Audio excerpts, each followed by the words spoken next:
Hey, welcome to a new edition of the AGI Podcast, Advance, Grow, and Innovate with AI.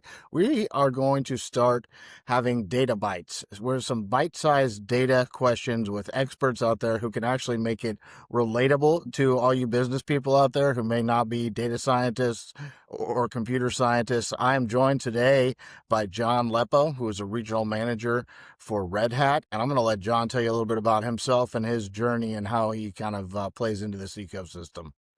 Nice to have you, John.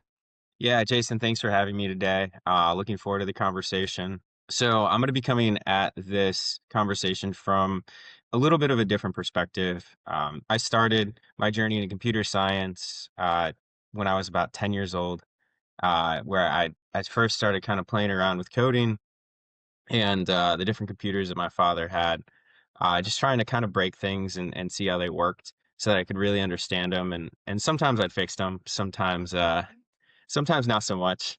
But so after that, my formal introduction onto like software engineering and computers was in high school. That was my major in high school. It was an applied major that I applied to. So I started formal coding classes around 16 in high school, where we had to make websites in HTML off Notepad, and then so no assistance, no cues, no coding help, nothing. We had to code HTML and Notepad, which is a lot of fun.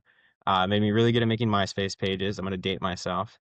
So when we were doing the MySpace formatting, yeah, Oh, that yeah, was I awesome. remember. Oh yeah. So my friends and I were geniuses at this. A lot of people would just copy and paste that code. We'd sit there and write it, which is crazy. And MySpace sort of pushed me into this almost like kind of hacker world where same thing, I'd inspect elements and try to figure out how things worked and try to fix them and break them. So computer science was my first major in college. Didn't end up pursuing it as deep. I ended up going into kinesiology and strength and conditioning, athletic performance. But the deep statistics backgrounds and math and science backgrounds kind of continued to push me towards at least leveraging things like Excel, understanding sort of statistical analysis, what eventually became machine learning, and that would eventually evolved into AI.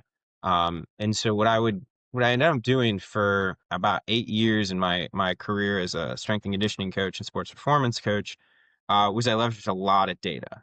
And it was very data first route towards helping athletes and making sure that we were doing the right things for the athletes in the right way. So we analyzed a lot of data, and that pushed me pretty deep through Excel and SQL, and a lot of different data analytics processes and tools. And so from there, I kind of got bored and wanted to go out into the world of technology and go all in on that world again. And so I did a brief stint at Dell where I was building some like pretty powerful systems on the hardware side for either companies that were designing like CAD computers, aircraft carriers, things like that.